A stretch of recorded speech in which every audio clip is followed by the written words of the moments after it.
Brother Henderson, for allowing me this opportunity to speak. And to you and to my visitors, thank you. I have a word from the Lord coming from the book of Luke. Would you please stand for the reading of the word?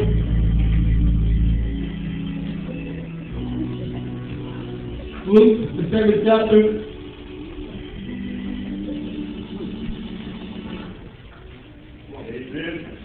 Starting at verse 18. We can get those, please say amen. Amen. Amen. The scripture is recorded by saying, and the disciples of John showed him of all these things. And John called unto him 2 of his disciples, sent them to Jesus, saying, Art thou he that should come, or look we for another? When the man will come unto him, they said, John the Baptist has sent us unto thee, saying, Art thou he that should come, or look we for another? And in the same hour he cured many of their infirmities and plagues, and of evil spirits, and unto many that were blind he gave sight. Then Jesus answering said unto them, Go your way, and tell John what things ye have seen and heard, how that the blind see, the lame walk, the lepers are cleansed, the deaf hear, the dead are risen, to the poor the gospel is preached. And blessed is he whosoever shall not be offended in me. You may be seated.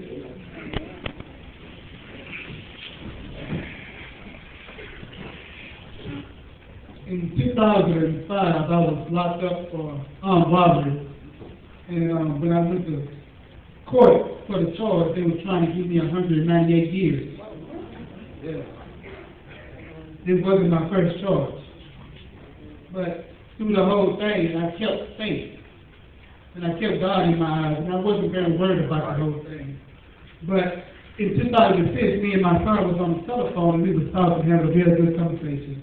I loved the conversation. And when we was about to get off the phone, my son asked me a question.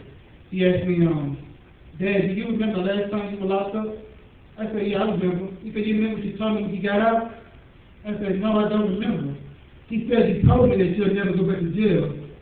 And then he asked me, why did I lie? And at that moment, the phone hung up.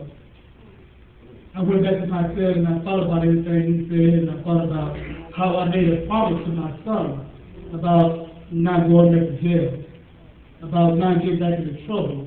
And he trusted me. I truly did believe that he realized and actually remembered that.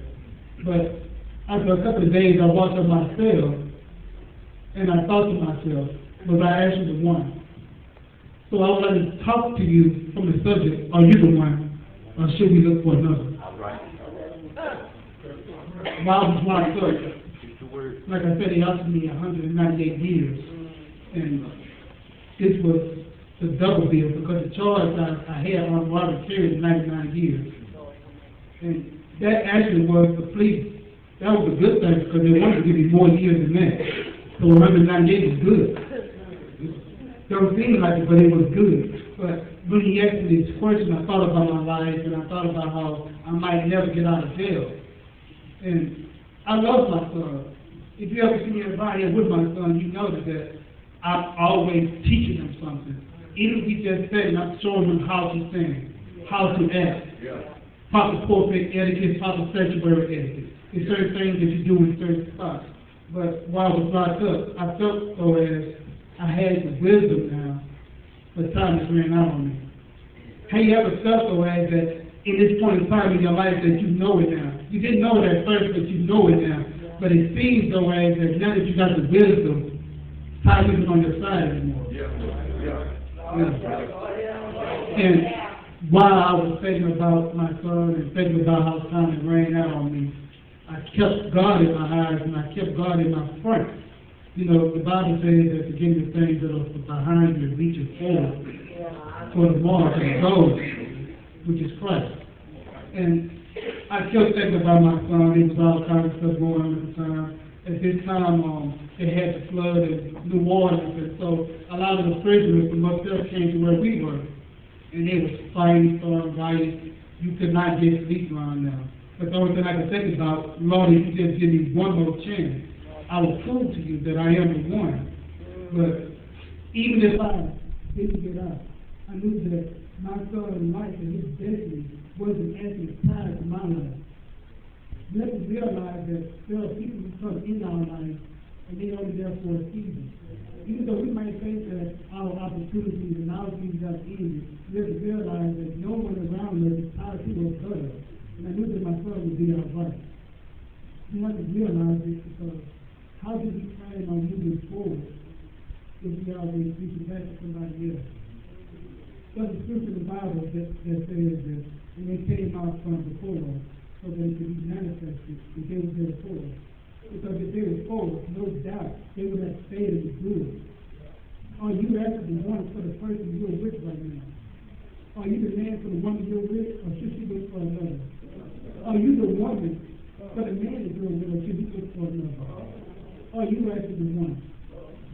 Everyone has somebody around them that looks up to them. Who's looking up to you? And what is it that you are actually showing them? Are you the one? Or should they look for another? John the Baptist was considered one of the greatest men born of woman, and yet he had died. This indeed was a purpose and training for John to have to say. How much more would it not for the Lord, our Lord and Savior Jesus felt the difference of this year experience? The amount of personal suffering and disappointment Jesus went through throughout his life and his earthly ministry is highly underappreciated. Even unto the cross is greatly disappreciated. But to be started early in Jesus' ministry, John was put into prison for cause of courage to account for marrying his brother's wife, a woman.